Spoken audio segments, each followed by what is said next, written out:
Hi guys, आज फेरि म मङ्गलबार व्रतको दिन खाने खाजा बनाउँदैछु है।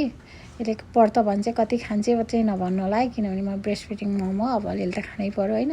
यो चाहिँ सुजीको रोटी बनाउनु लगाएको, दहीमा मोलेर सुजी अलिकति पानी दही र सुजी मिक्स गरेर यतिको बनाएर मैले चाहिँ एकछिन छोपेर राख्नलाई रेडी गर्दैछु। डो बनाएर धेरै गिलो नि होइन, धेरै साह्रो पनि होइन। अब यत्तिकै छोपेर राख्छु एकछिनलाई। यसमा मैले थोरै चिनी हालेको छु। अब अरू दिन खानाको लागि चाहिँ पियाज, हरियो खुर्सानी, धनिया अनि यसमा अलिअलि इस्कुस सागहरू राखेर बनाउन मिल्छ। अरू दिन खानाको लागि चाहिँ नुन अब मरमसला चट्ट पारेर होइन।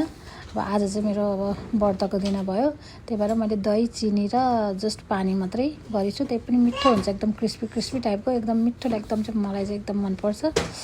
हजुरहरू नि यस्तै मङ्गलबार के खाने होला भन्ने सोचमा हुनुहुन्छ भने व्रतको दिन यस्तै बनाएर खानलाई मैले चाहिँ एकछिन बनाएर राखेँ। एकछिन छोपेपछि यत्तिको भयो।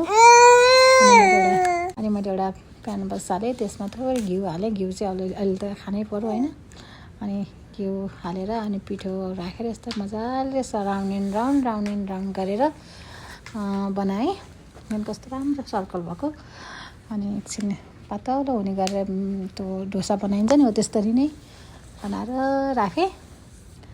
अब यसलाई चाहिँ मैले एकछिन छोपेर पकाउँछु। कतै खाल्टाखुल्टी छ कि भनेर फेरि एकचोटि साह्रो चलाएँ। अनि यसलाई छोपेर बसाएँ। एकछिन छोपेर पकाएपछि यत्तिको सफ्ट टाइपको बन्छ। अनि हेर्नुहोस् त प्लट्ट फर्काइदिएँ, कति राम्रो, कति हेर्दै खाम लाग्ने क्रिस्पी टाइपको भएर पाक्यो। अब अर्को साइड पनि मैले फेरि थोरै घिउ त अब खानै पर्यो होइन, नखाएर त हुँदैन। घिउ नखाइकन त यत्तिको शरीर कहाँ हुन्छ र होइन। अलिअलि घिउ त थप्नै पर्यो। अनि घिउ थपेँ अनि फेरि कभर गरेँ। 2-4 मिनट कभर गरेर पकाएपछि यति राम्रो रोटी बन्यो, हेर्नु क्रिस्पी।